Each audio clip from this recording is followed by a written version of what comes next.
Hi students, I am Tamarasan here.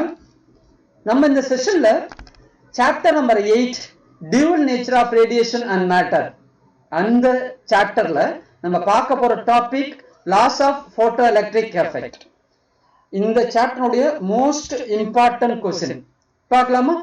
சரி, இப்போ இதுல நம்ம ஒவ்வொரு பாயிண்ட்டையும் நம்ம ஒவ்வொரு லா மாதிரி நான் உங்களுக்கு கொடுத்துருக்கிறேன்.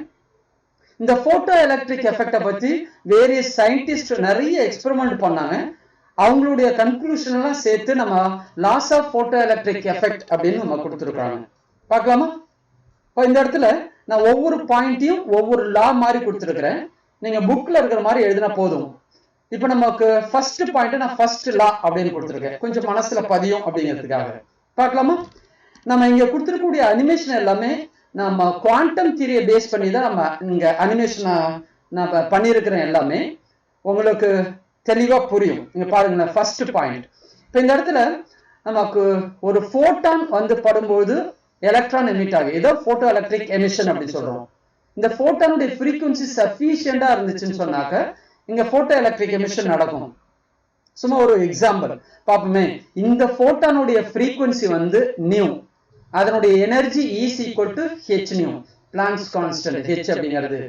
ஸோ இதனுடைய எனர்ஜி நான் ஒரு 10 எலக்ட்ரான் வோல்ட் அப்படின்னு எடுத்துக்கிறேன். இந்த வேல்யூஸ் எதுவுமே கரெக்ட் கிடையாது, கான்செப்டை மட்டும் புரிஞ்சுக்கிங்க. இந்த போட்டான் வந்து படும்போது மெட்டல் சர்ஃபேஸ்ல படும்பொழுது அந்த மெட்டல் சர்ஃபேஸ்ல ரேண்டமா மூவ் ஆயிட்டு இருக்கக்கூடிய எலக்ட்ரான் அந்த எனர்ஜி அப்சார்ப் பண்ணிட்டு அதுல ஒரு பார்ட் ஆஃப் த எனர்ஜியை ஸ்பெண்ட் பண்ணி வெளியில வருது. அதுதான் ஒர்க் ஃபங்க்ஷன் அப்படின்னு சொல்றோம். அதுக்கு ஒரு 4 எலக்ட்ரான் வோல்ட் ஸ்பெண்ட் பண்றதா வச்சுப்போம். அப்ப 10ல 4 போச்சுன்னு சொன்னாக்க ரிமைனிங் 6 எலக்ட்ரான் வோல்ட் அதை கேரி பண்ணிட்டு கைனெட்டிக் எனர்ஜியா அதை கேரி பண்ணிட்டு மூவ் ஆகுது. ஓகேவா? சரி, இப்போ நான் என்ன செய்யறேன், ஃப்ரீக்வன்சி கம்மியா இருக்கக்கூடிய ஒரு போட்டானை நான் அலோவ் பண்றேன். அப்ப அங்க என்ன நடக்குது அப்படின்னு சொன்னாக்க அந்த எலக்ட்ரான் எமிட் ஆகுது. அப்ப அந்த போட்டானுடைய ஃப்ரீக்வன்சி நியூ நாட் அப்படின்னு எடுத்துக்கலாம். அப்ப அதனுடைய எனர்ஜி 4 எலக்ட்ரான் வோல்ட் அப்படின்னு எடுத்துக்கீங்க. அப்ப அந்த 4 எலக்ட்ரான் வோல்ட் இருக்கக்கூடிய எனர்ஜி இருக்கக்கூடிய போட்டான் வந்து பட்டுதுன்னா அந்த எலக்ட்ரான் அதை கெயின் பண்ணிட்டு வெளியில தான் வருது. ஏன்னா அந்த ஒர்க் ஃபங்க்ஷன் வந்து 4 எலக்ட்ரான் வோல்ட். அந்த எலக்ட்ரான் இஜெக்ட் ஆகிறதுக்கு தேவையான எனர்ஜியும் 4 எலக்ட்ரான் வோல்ட். அந்த எனர்ஜியை மட்டும்தான் அது சப்ளை பண்ணுது. அப்ப வெளியில வந்து பார்க்கும்போது அதனுடைய கைனெட்டிக் எனர்ஜி 0வா இருக்கும். அப்ப அது மூவ் ஆகாது, போட்டோ எலக்ட்ரிக் எமிஷன் நடக்காது. சோ அந்த மினிமம் ஃப்ரீக்வன்சியை தான் த்ரெஷோல்டு ஃப்ரீக்வன்சி அப்படின்னு சொல்றோம். புரியுதா? த்ரெஷோல்டு ஃப்ரீக்வன்சி அப்படின்னு சொல்றோம். இது டிஃபைன் த்ரெஷோல்டு ஃப்ரீக்வன்சி. இது ஒரு இம்பார்ட்டன்டான 2 மார்க் क्वेश्चन. அப்ப இந்த ஃபர்ஸ்ட் பாயிண்ட்யே நீங்க டெஃபினேஷனாவும் எழுதிடலாம். டெஃபினேஷன் பார்க்கலாமா? For a given metallic surface, the emission of photoelectrons take place only if the frequency of the incident light is greater than a certain minimum frequency called the threshold frequency. அப்போ threshold frequency விட படக்கூடிய போட்டானுடைய frequency greater-ஆ இருந்தாதான் photo electric emission நடக்கும். அந்த minimum frequency-ய threshold frequency அப்படி சொல்றோம். First point புரியுதா? Okay, இப்போ நம்ம செகண்ட் பாயிண்ட் பார்க்கலாமா? இப்போ இந்த இடத்துல நமக்கு இந்த போட்டான்ஸ் வந்து படுது. அப்போ இந்த போட்டான், ஒரு போட்டான் வந்து பட்டா ஒரு எலக்ட்ரான் எமிட் ஆகுது, 2 போட்டான் பட்டா 2 எலக்ட்ரான் எமிட் ஆகுது. அப்போ இன்டென்சிட்டி இன்க்ரீஸ் ஆகும்போது இந்த எலக்ட்ரானுடைய கைனெட்டிக் எனர்ஜி ஏதாவது வேரி ஆகுதா? ஒவ்வொரு எலக்ட்ரானுடைய கைனெட்டிக் எனர்ஜில ஏதாவது வேரியேஷன் இருக்கான்னு பாருங்க. இல்ல. நல்லா புரிஞ்சுக்கிங்க. For a given frequency of incident light, அதாவது இந்த படக்கூடிய லைட்டினுடைய ஃப்ரீக்வன்சி ஒரு கிவன் ஃப்ரீக்வன்சியா இருக்கணும். அந்த ஃப்ரீக்வன்சி எதை விட அதிகமா இருக்கணும்? above the threshold வேல்யூவோட அதிகமா இருக்கணும். ஓகேவா? அப்போ அந்த மாதிரி ஃப்ரீக்வன்சி இருக்கக்கூடிய அந்த லைட் வந்து படுதுன்னு வச்சுக்கோங்களேன், எலக்ட்ரான் எமிட் ஆகுது. So the number of photo electrons emitted, number of photoelectrons emitted is directly proportional to the intensity of the incident light.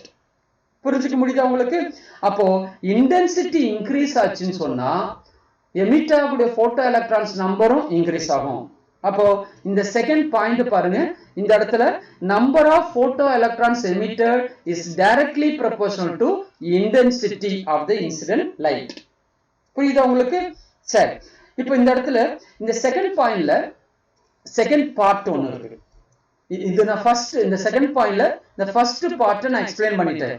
இப்போ இந்த செகண்ட் பார்ட்டை நான் எக்ஸ்பிளைன் பண்றதுக்கு என்ன எடுத்துக்கிறேன் அப்படின்னு சொன்னாக்க ஒரு கிராஃப் எடுத்துக்கிறேன். இது எந்த டாபிக்ல இருக்கு? Effect of potential difference on photo electric current. அந்த டாபிக்ல நம்ம புக்ல கொடுத்துருக்காங்க. இதுல பாருங்களேன், நமக்கு இந்த இடத்துல இந்த I1 அப்படிங்கிறது இன்டென்சிட்டி.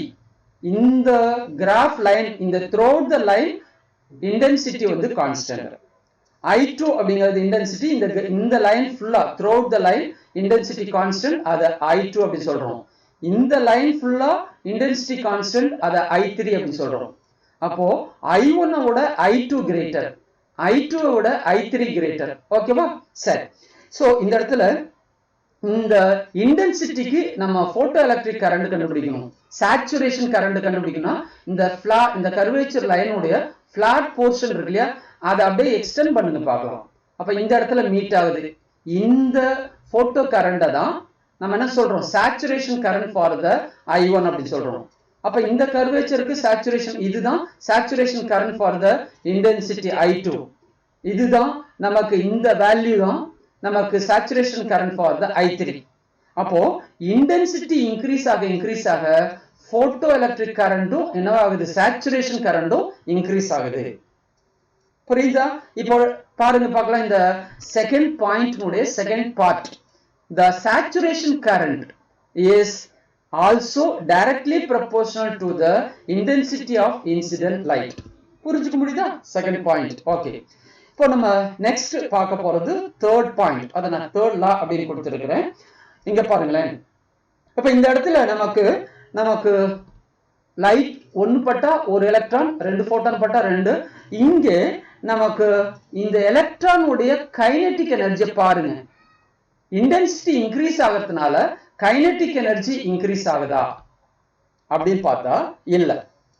சோ அப்போ maximum kinetic energy of the photo electron is independent of intensity of the incident light. அப்ப இந்த இடத்துல எலக்ட்ரான் உடைய மேக்ஸிமம் கைனெட்டிக் எனர்ஜி எதை டிபெண்ட் பண்ணியிருக்காது? இன்டென்சிட்டியை டிபெண்ட் பண்ணியிருக்காது. இதை இன்னும் கொஞ்சம் டீட்டெயிலா பார்க்கலாமே. சோ அப்ப இந்த இடத்துல படக்கூடிய போட்டானுடைய ஃப்ரீக்வன்சி நியூ, அதனுடைய எனர்ஜி வந்து என்னது? E. அப்போ இங்க இருக்கக்கூடிய எல்லா போட்டானுடைய எனர்ஜியும் சேம். ஒரு போட்டானுடைய எனர்ஜி 10 எலக்ட்ரான் வோல்ட்னு வச்சுப்போம். அப்ப இது படும்பொழுது ஒர்க் ஃபங்க்ஷனை மைனஸ் பண்ணிட்டா இந்த எலக்ட்ரானுடைய energy 6 electron volt, work function 4 electron வோல்ட்னு வச்சுப்போம். அப்போ ஒவ்வொரு எலக்ட்ரானுடைய கைனெட்டிக் எனர்ஜியும் 6 இருக்கும். அப்போ ஒரு செகண்ட்ல 5 போட்டான் பட்டா 5 எலக்ட்ரான் எமிட் ஆகுது. அந்த ஒவ்வொரு எலக்ட்ரானுடைய மேக்ஸிமம் கைனெட்டிக் எனர்ஜியும் 6 இருக்கும். திரும்ப நான் சொல்ற வேல்யூ எதுவுமே கரெக்ட் கிடையாது, கான்செப்டை மட்டும் புரிஞ்சுக்கீங்க. இப்ப இதே ஒரு செகண்ட்ல 10 போட்டான்ஸ் படுதுன்னு சொன்னா 10 எலக்ட்ரான் எமிட் ஆகுதுன்னு வச்சுக்கோமே, அந்த எல்லா எலக்ட்ரானுடைய எனர்ஜியும் 6 தான் இருக்கும். அப்போ இன்டென்சிட்டி இன்க்ரீஸ் ஆகிறதுனால இந்த மேக்ஸிமம் கைனெட்டிக் எனர்ஜி என்னவாகாது? எலக்ட்ரான் ஒவ்வொரு எலக்ட்ரானுடைய மேக்ஸிமம் கைனெட்டிக் எனர்ஜி சேஞ்ச் ஆகாது. அப்போ நம்ம கன்க்ளூஷனுக்கு வந்துடலாம். இங்க பாருங்க, the maximum kinetic energy of the photoelectron is independent of intensity of the incident light.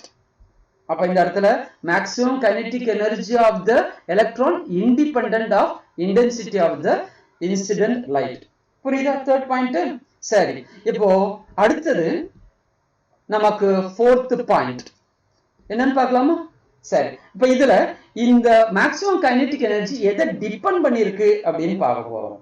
அதுக்காக நான் என்ன செய்யறேன் அப்படி சொன்னாக்க, லெஸ் ஃப்ரீக்வன்சி லெஸ் எனர்ஜி இருக்கக்கூடிய போட்டானா பாட வைக்கிறேன். அப்போ அது வந்து பட்டுன்னு சொன்னாக்க அதுல இருந்து எமிட் ஆகக்கூடிய அந்த எலக்ட்ரானுடைய கைனெட்டிக் எனர்ஜியும் கம்மியா இருக்கும். அப்போ இந்த இடத்துல படக்கூடிய போட்டானுடைய ஃப்ரீக்வன்சி கம்மி, எனர்ஜி கம்மி. அப்ப அதனால எமிட் ஆகக்கூடிய எலக்ட்ரானுடைய எனர்ஜியும் கம்மியா இருக்கு. இப்ப இதுவே அடுத்த கேஸ்ல நான் என்ன செய்யறேன், நான் ஃப்ரீக்வன்சி அதிகமா இருக்கக்கூடிய போட்டானா பட வைக்கிறேன்.